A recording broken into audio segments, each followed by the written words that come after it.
Dans le village de Ndaré, la vie était paisible et prospère.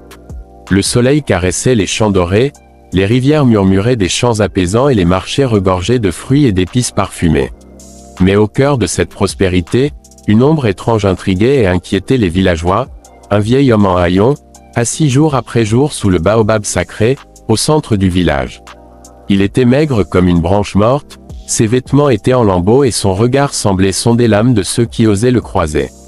Les enfants le craignaient et l'appelaient « le maudit ». Les adultes le méprisaient. Pourquoi reste-t-il ici à ne rien faire?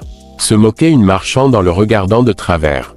Il porte malheur. Nous devrions le chasser avant qu'un malheur ne nous frappe, ajouta un vieil homme à la barbe blanche. Le chef du village, un homme imposant nommé Fadé, fronça les sourcils en l'observant. S'il ne dérange personne, laissez-le tranquille. Peut-être est-il simplement fou.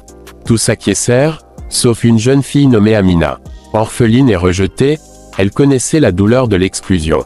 Tous la regardaient de haut, mais elle s'en moquait. Chaque jour, elle apportait du pain et un peu d'eau au vieil homme. Un matin, elle osa lui demander « Pourquoi es-tu toujours ici, grand-père? Tu n'as nulle part où aller. » Le vieillard sourit faiblement. « Je suis ici pour observer et attendre. » Amina fronça les sourcils. Attendre quoi? Que les cœurs se dévoilent.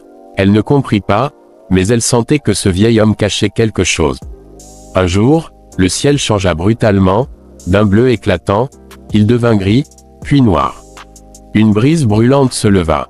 Le vent porta avec lui un murmure inquiétant, comme une plainte venue d'un autre monde.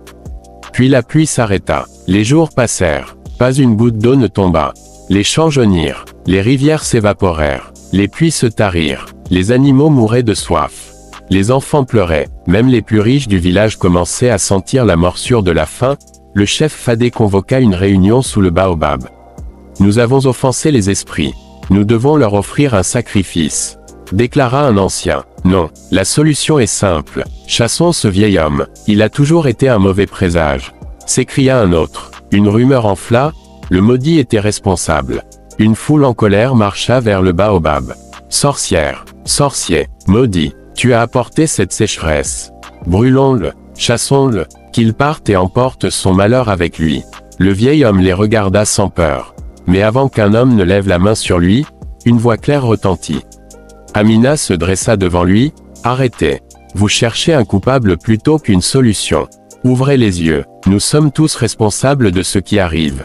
Un silence pesant s'abattit. Le chef du village s'approcha, sévère. Vieillard, si tu es innocent, alors parle. Qui es-tu vraiment? Le vieillard prit une longue inspiration. Très bien, cette nuit, revenez tous sous ce baobab. Vous comprendrez. La nuit tomba, lourde et pesante. Les villageois, inquiets et curieux, se rassemblèrent sous le baobab. Le vieil homme se leva lentement. Ses yeux scintillaient d'une étrange lumière. Il planta son bâton dans le sol, un frisson parcourut la terre. Puis, un grondement sourd s'éleva. Soudain, une source jaillit du sol. L'eau pure jaillit en torrent, illuminée par la lune, ruisselant comme une rivière céleste. Les villageois reculèrent, stupéfaits. C'est un miracle, murmura quelqu'un. Le vieil homme sourit. Cette eau a toujours été là, cachée sous vos pieds. Mais vous étiez trop aveuglés par vos jugements et votre mépris pour voir la vérité. Un silence écrasant tomba. Les villageois baissèrent la tête, honteux. Alors que tous pensaient que l'histoire était finie, une ombre apparut.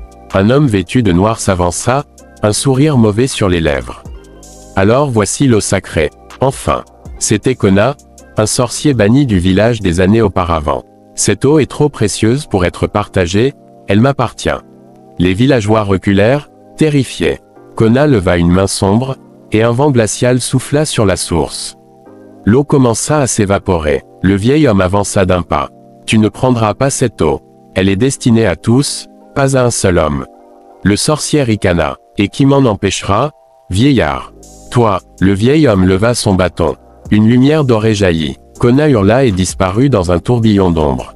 Les villageois tombèrent à genoux, réalisant enfin qui était cet étranger. Tu n'es pas un simple vieillard, murmura Fadé.